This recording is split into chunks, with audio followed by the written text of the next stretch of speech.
Depressão espiritual, suas causas e cura. Capítulo 14. Cansado de fazer o bem.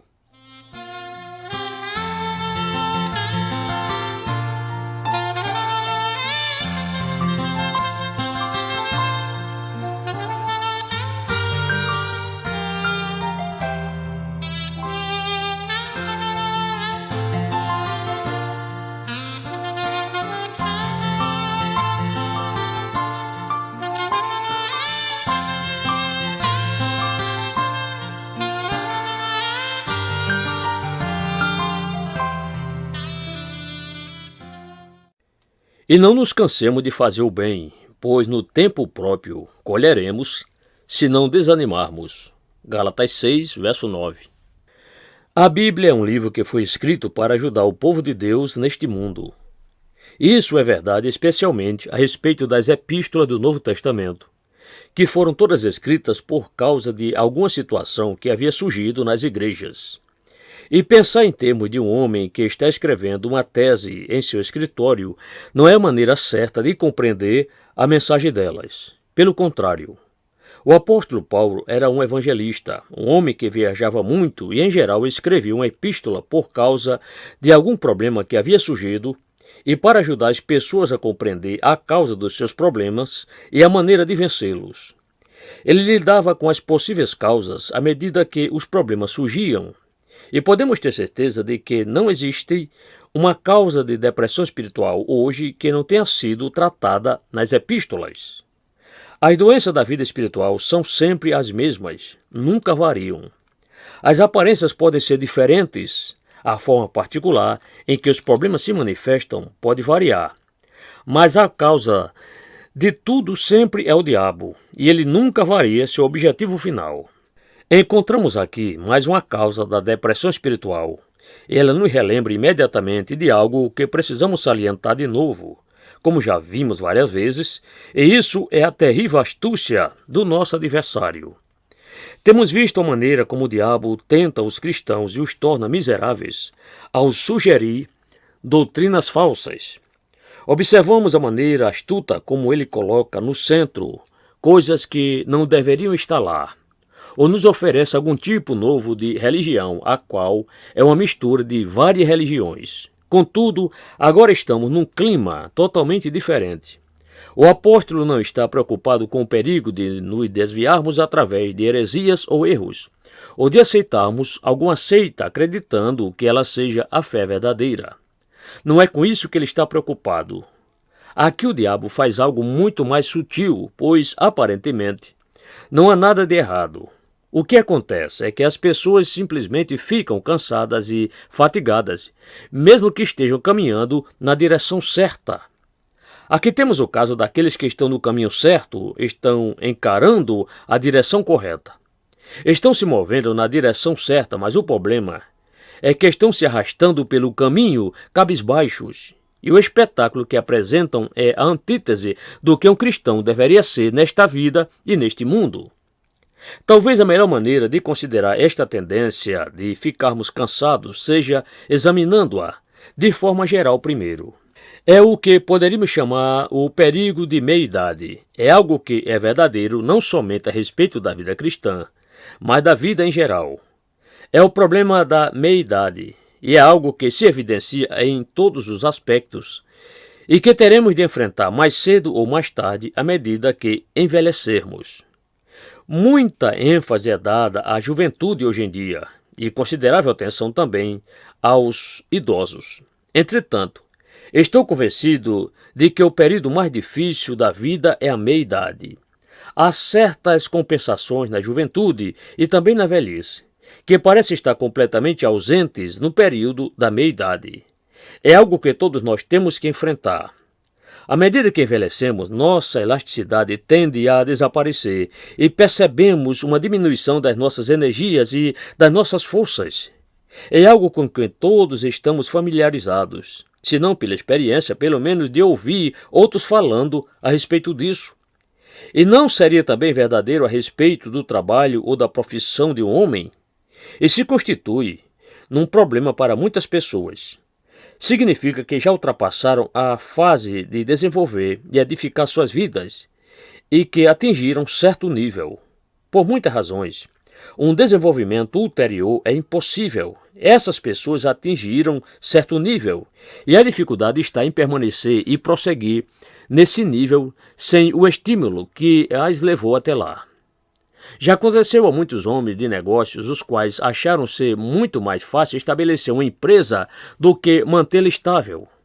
Tudo parece estar a seu favor quando estão na fase de edificação, mas quando chegam a certo nível e perdem o estímulo que os levou até lá, descobrem que é muito difícil manter a posição. Eu poderia continuar ilustrando isso até o infinito, do ponto de vista da vida natural e das nossas experiências no trabalho, na profissão e nos demais aspectos da vida. Se vocês lerem as biografias dos homens mais bem-sucedidos que o mundo já conheceu, em qualquer campo, descobrirão que todos concordam que esse nível foi o mais difícil nas suas vidas. Isso também é verdade na vida religiosa ou espiritual. É a fase que se segue à experiência inicial, aquela experiência onde tudo era novo, surpreendente, maravilhoso e claro. A fase em que estávamos constantemente fazendo novas descobertas que pareciam não ter fim. Todavia, repentinamente, tomamos consciência do fato de que elas realmente parecem ter chegado ao fim e nos acostumamos à vida cristã. Não nos surpreendemos mais com as coisas como no início, porque estamos familiarizados com elas e as conhecemos. Toda aquela emoção de novas descobertas que nos animava nas primeiras fases parece ter desaparecido subitamente. Parece que nada mais está acontecendo, nenhuma mudança, nenhum avanço ou desenvolvimento. Isso pode ser verdade a respeito de nós, individualmente. Pode ser verdade a respeito do nosso trabalho, pode ser verdade a respeito da nossa igreja, pode ser verdade a respeito de todo um grupo de pessoas, pode ser verdade a respeito de um país ou de uma sociedade. Estou inclinado a compreender, e sei que é verdade que esse fenômeno particular é um dos maiores problemas ligados ao trabalho missionário no estrangeiro, e qualquer missionário que já passou algum tempo fora do país saberá exatamente o que quero dizer.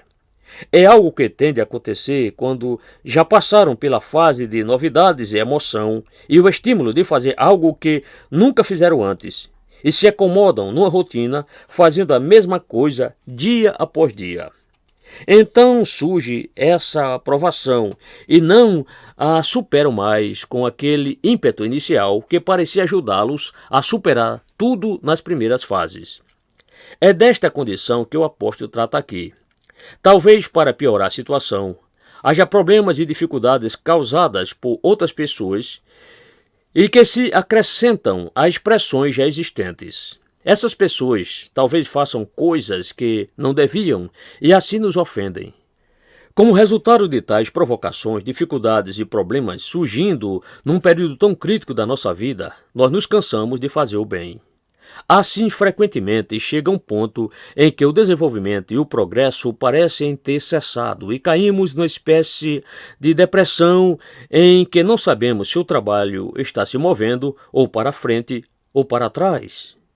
Tudo parece estar paralisado e nada acontece. Ora, não há dúvida de que alguns desses cristãos gálatas haviam atingido esse ponto.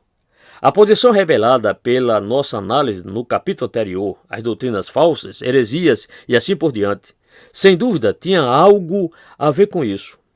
Podemos dizer então que estamos considerando não tanto pessoas que estão cansadas no trabalho, quanto pessoas que estão cansadas no trabalho.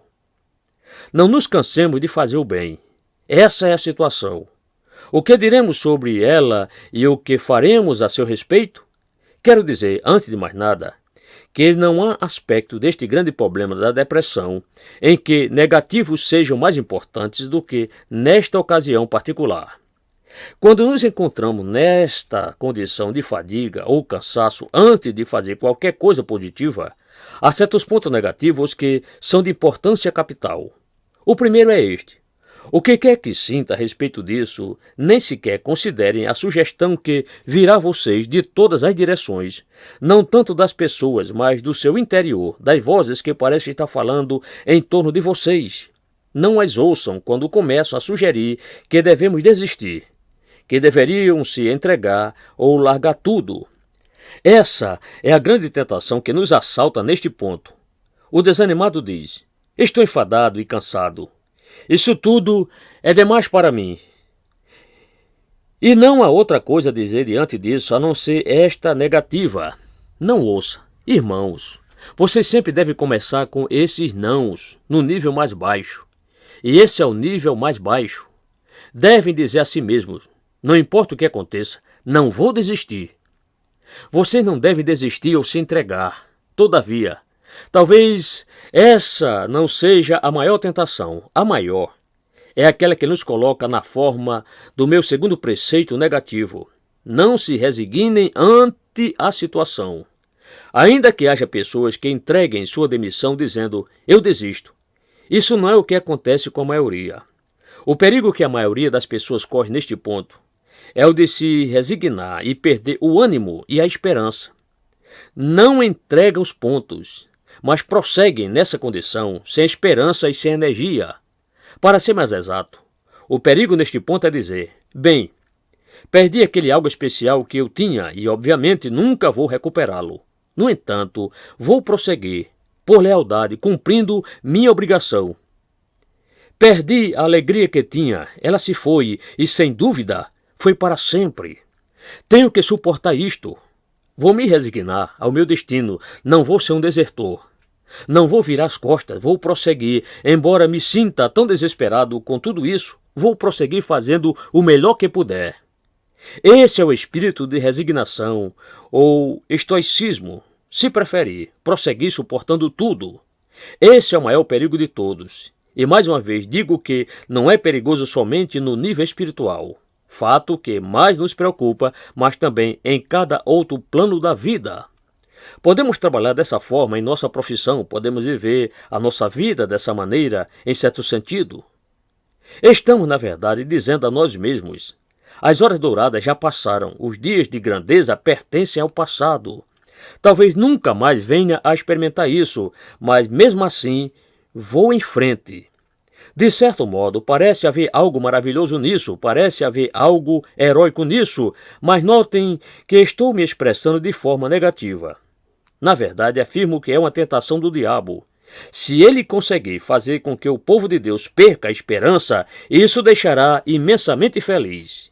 E a julgar pelo que vejo hoje em dia, este talvez seja o maior perigo confrontando a igreja cristã, o perigo de fazer uma coisa num espírito formal e apenas por obrigação. Seguindo em frente, é verdade, mas caminhando penosamente e com dificuldade em vez de andar como deveríamos. Isso me conduz à minha terceira e última negativa, e reconhecerão esta, mais uma vez, como algo extremamente perigoso.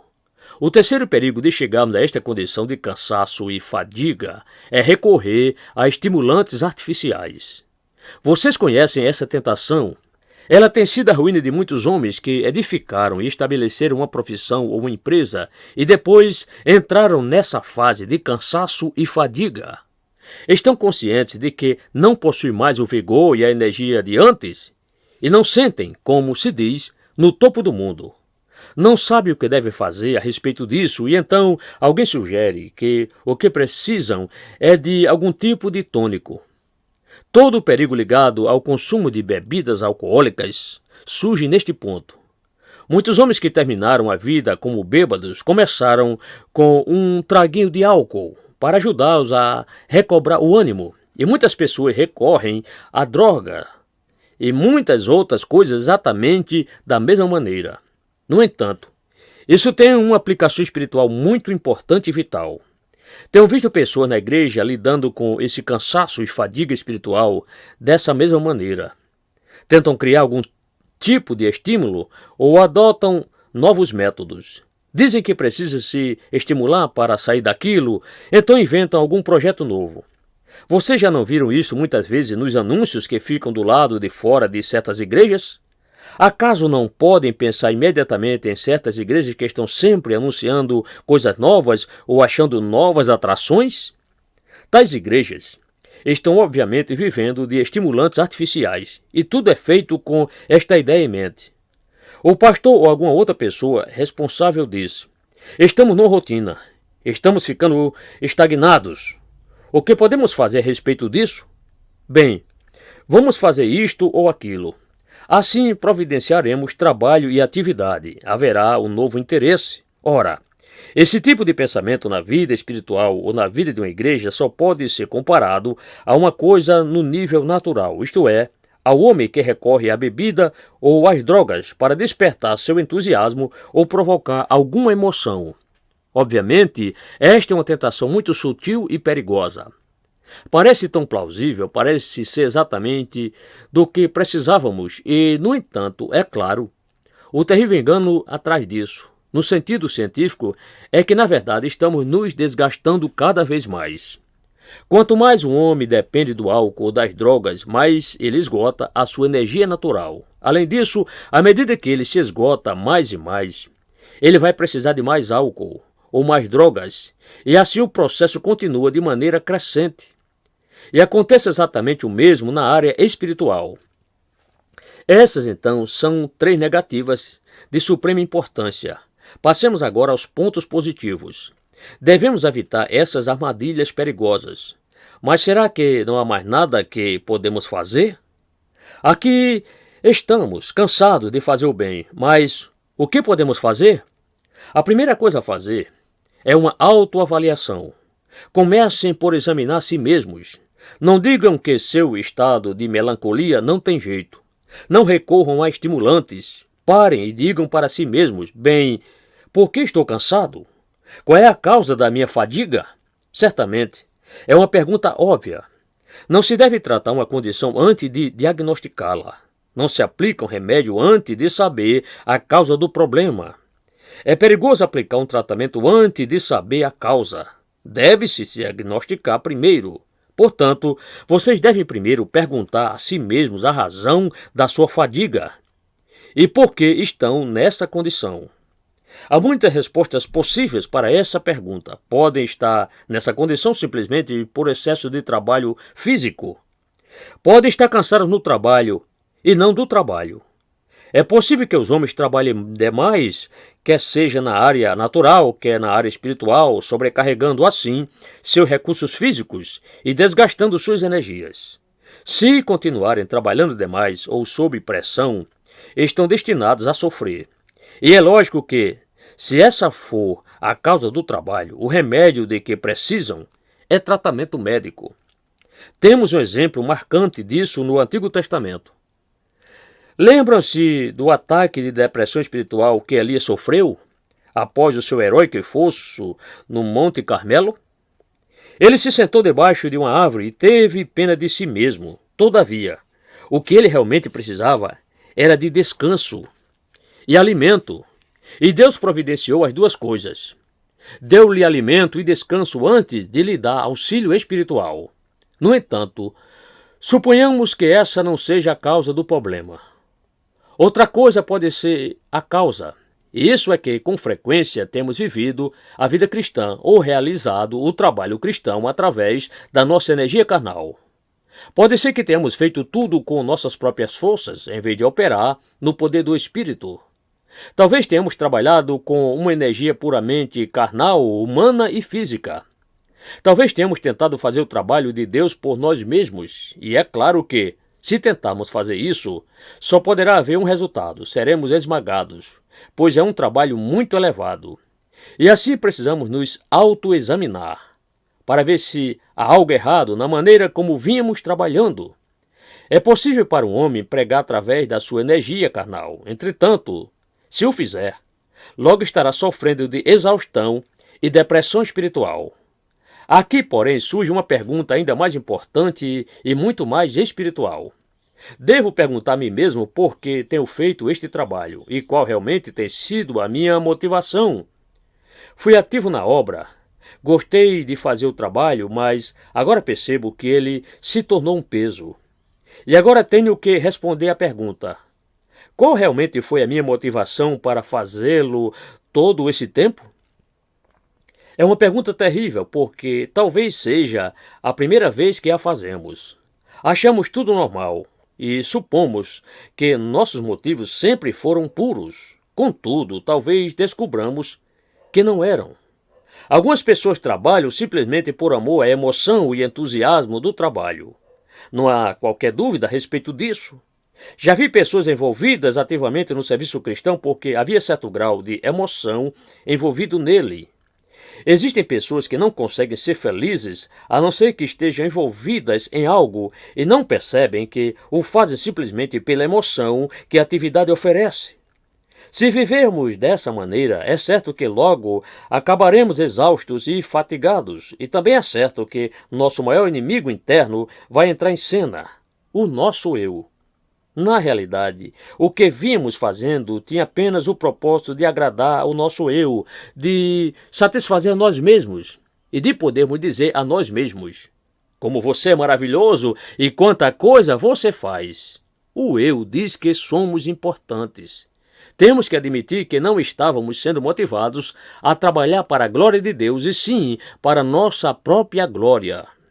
Podemos dizer que não queremos louvor e que a Deus seja a glória, mas gostamos de ver resultados e gostamos de vê-los publicados e assim por diante. O eu entrou em ação e ele é um terrível mestre. Se estivermos trabalhando para satisfazer e agradar o nosso eu, de qualquer maneira ou forma, o resultado sempre será fadiga e cansaço. Como é importante questionarmos a nós mesmos sobre a motivação do nosso trabalho. Minha última pergunta, e ela é muito importante, é esta: será que este trabalho tem sido a minha motivação para prosseguir? Em vez de ser o trabalho de Deus, será que ele se tornou um tipo de motivação na minha vida? Tenho certeza de que há muitas pessoas que sabem o que quero dizer com isso.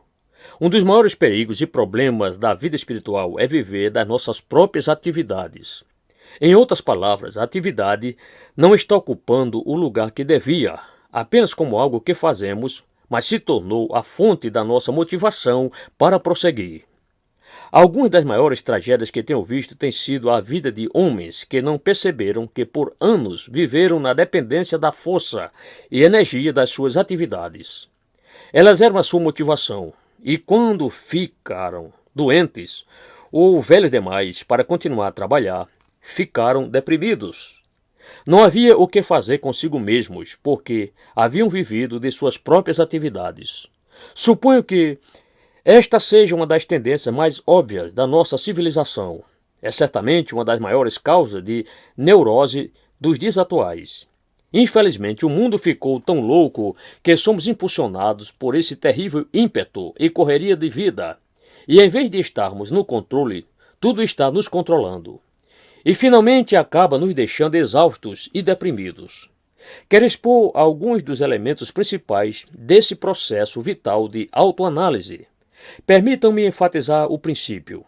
Se vocês se sentem fatigados e cansados em qualquer área de suas vidas neste momento, eu lhes peço que perguntem a si mesmos: por que estou cansado? Qual tem sido a minha motivação nas coisas que faço? Examine suas atividades em relação às suas vidas e atividades particulares que estão exercendo e descubram como se sentem a respeito da vida cristã. Por que vocês ingressaram nela? O que ela é? E assim por diante. Parem e façam a si mesmo essas perguntas. Deixe-me apresentar a questão de maneira positiva. Há alguns grandes princípios aqui, de acordo com o ensinamento do apóstolo, que devemos reconhecer se quisermos ser curados desta condição. Em primeiro lugar, existem fases na vida cristã, assim como na vida natural. O Novo Testamento fala sobre bebês em Cristo e fala sobre crescimento. João escreveu na sua primeira epístola aos filhinhos, aos jovens e aos pais. Isto é um fato. É bíblico. A vida cristã não é sempre a mesma. Há um começo, uma continuação e um final. E por causa dessas fases, existem muitas variações. As emoções talvez sejam o que temos de mais variável. É de se esperar que as emoções sejam fortes no início e, em geral, é o que acontece. Com frequência, cristãos ficam cansados e fatigados porque certas emoções desapareceram. O que não entendem é que eles cresceram, ficaram mais velhos. Por não serem mais como eram antigamente, pensam que algo está errado. Contudo, à medida que crescemos e nos desenvolvemos espiritualmente, certas mudanças devem ocorrer. E todas essas coisas, obviamente, fazem uma diferença em nossa experiência. Quero colocar isso na forma de uma ilustração. Outro dia vi uma criança pequena, de uns 4 anos de idade, creio, saindo de casa com a mãe, e fui atraído pela maneira como ela saiu daquela casa. Ela não andava. Ela pulou para fora, saltitou e saltou para fora como uma ovelhinha. Porém, eu notei que a mãe caminhou para fora da casa. Vamos nos assegurar de que não estamos deixando de perceber que algo semelhante acontece na vida espiritual. A criança tem energia em abundância e ainda não aprendeu a controlá-la. Na realidade, a mãe possuía muito mais energia do que a criança. No entanto, à primeira vista, podia parecer que tinha menos, porque caminhou para fora de forma tranquila e quieta. No entanto, sabemos que isso não é verdade. O nível de energia do adulto é muito maior, ainda que pareça ser maior na criança. E muitas pessoas caem em fadiga e depressão porque não entendem esta experiência de reduzir a marcha e pensam que perderam algo vital. Precisamos reconhecer que existem essas fases, essas etapas de desenvolvimento na vida espiritual. Às vezes, a simples compreensão desse fato resolverá o problema. Agora passemos para o segundo princípio. Não nos cansemos de fazer o bem. Lembre-se que diz fazer o bem. Temos a tendência de esquecer isso. Dizemos, é sempre a mesma coisa, semana por semana. Essa é a nossa atitude para com a nossa vida, e este tipo de atitude leva à fadiga. Contudo, Paulo diz, quero lembrá-los de que estão vivendo a vida cristã, e a vida cristã é uma vida de fazer o bem. Se encararem a vida cristã como uma tarefa monótona, estarão insultando a Deus. O que é a nossa vida cristã? Esta é uma pergunta extremamente importante e com frequência respondemos que é evitar coisas que outras pessoas fazem, que é andar pelo caminho estreito e dizer não a isto e fazer aquilo. É ir à igreja. É uma tarefa imensa, é uma vida muito dura, esta em que nos encontramos. Não seria essa a nossa atitude com demasiada frequência? E a resposta a isso é que estamos envolvidos em fazer o bem. Se viermos a considerar qualquer aspecto desta vida cristã meramente como uma tarefa e um dever, e se precisamos nos estimular e ranger os dentes para suportá-la, eu diria que estamos insultando a Deus, tendo esquecido a própria essência do cristianismo. A vida cristã não é uma tarefa. Ela é a única vida digna de ser chamada vida. Somente ela é reta, santa, pura e boa. É o tipo de vida que o próprio Filho de Deus viveu. É ser parecido com o próprio Deus na sua santidade. É por isso que devo vivê-la. Não é resolver simplesmente fazer um esforço maior para continuar. De modo algum, devo lembrar a mim mesmo que esta é uma vida boa e plena. É fazer o bem. E como ingressei nesta vida, esta vida sobre a qual agora estou reclamando e murmurando e achando duro e difícil, quero enfatizar esta pergunta. Como vocês ingressaram na vida cristã? Aqui estamos, neste caminho estreito. Como viemos do caminho largo? O que fez a diferença? Essas são as perguntas e há somente uma resposta.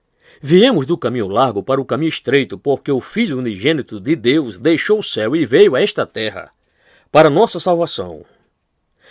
Ele se despojou de todas as insígnias de sua eterna glória e se humilhou a si mesmo, nascendo como um bebê numa manjedoura. Ele suportou a vida deste mundo por 33 anos, cuspiram nele e o injuriaram. Espinhos foram enterrados em sua testa e ele foi pregado a uma cruz para levar o castigo do meu pecado. Foi assim que passei de uma posição para outra. E se eu alguma vez, por uma fração de segundo que seja, questionar a grandeza e a glória, o milagre e a nobreza desta caminhada na qual estou envolvido, estarei cuspindo nele. Fora com tal coisa. Não nos cansemos de fazer o bem. Meu amigo, se você pensa na sua vida cristã com esse espírito de má vontade ou a encara como uma tarefa ou um dever fatigante, volte para o começo. Retroceda até aquela porta estreita pela qual passou. Olhe para o mundo na sua perversidade e pecado. Contemple o inferno para o qual estava levando você. E então olhe para frente, reconheça que você está envolvido na mais gloriosa campanha de que um homem poderia participar, e que está trilhando o caminho mais nobre que o mundo já conheceu. Quero, todavia, me aprofundar ainda mais. O princípio seguinte é que esta nossa vida aqui na Terra é apenas uma vida preparatória. E não nos cansemos de fazer o bem, pois no tempo próprio colheremos, se não desanimarmos. Será que se sentem cansados e fatigados e às vezes sentem que tudo é demais para vocês? Olhem atrás e olhem para as suas vidas e as coloquem no contexto da eternidade. Parem e perguntem a si mesmos o que tudo isso significa. É nada mais do que uma escola preparatória. Esta vida é uma antessala da eternidade. E tudo o que fazemos neste mundo é uma antecipação da nossa vida futura. Nossas maiores alegrias nada mais são do que os primeiros frutos e o antegozo da alegria eterna que nos espera. Como é importante que nos lembremos disso, é o peso da rotina, da vida diária que nos abate. Talvez comece o dia dizendo, bem, mais um dia pela frente. Ou um pastor talvez diga, mais um domingo, e hoje preciso pregar 2 vezes. Que coisa horrível é dizer isso. O peso da rotina muitas vezes pode nos levar ao ponto de dizer isso. No entanto, a solução é contemplar a situação toda em seu contexto glorioso e dizer, estamos a caminho da eternidade e esta vida é apenas uma escola preparatória. Que diferença isso faz? Continue a fazer o bem, diz Paulo, por causa da certeza da colheita que virá. E não nos cansemos de fazer o bem, pois no tempo próprio colheremos, se não desanimarmos. A partir do momento que compreenderem algo da verdade sobre a colheita, não se desanimarão mais. O mundo é demais para nós, e isso é o nosso problema. Estamos mergulhados demais em nossos problemas. Precisamos aprender a olhar para frente em antecipação das glórias eternas que brilham ao longe. A vida cristã é experimentar os primeiros frutos da grande colheita que está por vir. Olho nenhum viu, ouvido nenhum ouviu, mente nenhum imaginou o que Deus preparou para aqueles que o amam. 1 Coríntios 2, verso 9. Mantenha o pensamento nas coisas do alto e não nas coisas terrenas. Colossenses 3, verso 2. Captem em suas mentes e corações algo da glória do lugar para onde estão indo. Esse é o antídoto. Essa é a cura. A safra que vamos colher é certa, é segura. Portanto, meus amados irmãos, Paulo escreveu aos Coríntios, mantenham-se firmes e que nada os abale. Sejam sempre dedicados à obra do Senhor, pois vocês sabem que, no Senhor, o trabalho de vocês não será inútil. 1 Coríntios 15, 58.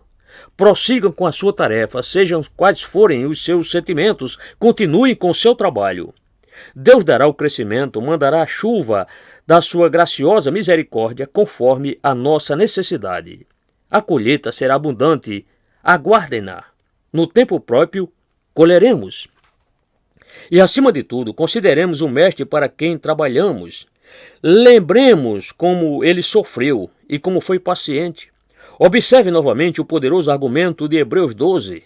Ainda não resistiram até o ponto de derramar o próprio sangue. Verso 4. Ele resistiu. Ele desceu do céu e suportou tudo. E como foi paciente. Quão fatigante foi a sua vida. Ele passou a maior parte do seu tempo com pessoas comuns e às vezes mesquinhas que não o compreenderam. Todavia, ele prosseguiu firme, sem qualquer reclamação. Como conseguiu isso? Pela alegria que lhe fora proposta, suportou a cruz, desprezando a vergonha. Hebreus 12, verso 2. Foi assim que ele o fez, considerando a alegria que lhe estava proposta. Ele sabia que o dia da coroação estava se aproximando. Viu a seara que iria ceifar e, vendo isso, foi capaz de não olhar para as outras coisas, mas passou por elas em glória e triunfo. E nós temos o privilégio de podermos ser como ele. Se alguém quiser acompanhar-me, negue a si mesmo. Tome a sua cruz e siga-me. Mateus 16, 24. É isso. Talvez até tenhamos a honra de sofrer por amor ao seu nome. Paulo diz algo extraordinário em Colossenses 1, 24. Ele declara que se considera privilegiado por completar o que resta das aflições de Cristo em seu próprio corpo. Quem sabe vocês e eu, como cristãos, estejamos tendo o mesmo privilégio sem o saber? Bem, lembre-se do seu abençoado mestre, olhem para ele e peçam-lhe perdão por terem se entregado à fadiga e ao cansaço. Olhem para suas vidas mais uma vez com esta perspectiva e com certeza descobrirão que estão cheios de uma nova esperança, uma nova força, um novo poder. Não precisarão mais de estimulantes artificiais ou qualquer coisa assim, pois vão achar que estão novamente animados com o privilégio e o gozo da vida cristã e detestarão a si mesmos por terem murmurado e reclamado e prosseguirão ainda mais gloriosamente até que um dia venham a ouvi-lo dizer: muito bem, servo bom e fiel. Venha e participe da alegria do seu Senhor. Mateus 25, 21. Venham, bendito de meu Pai. Recebam como herança o reino que lhes foi preparado desde a criação do mundo. Mateus 25, 34.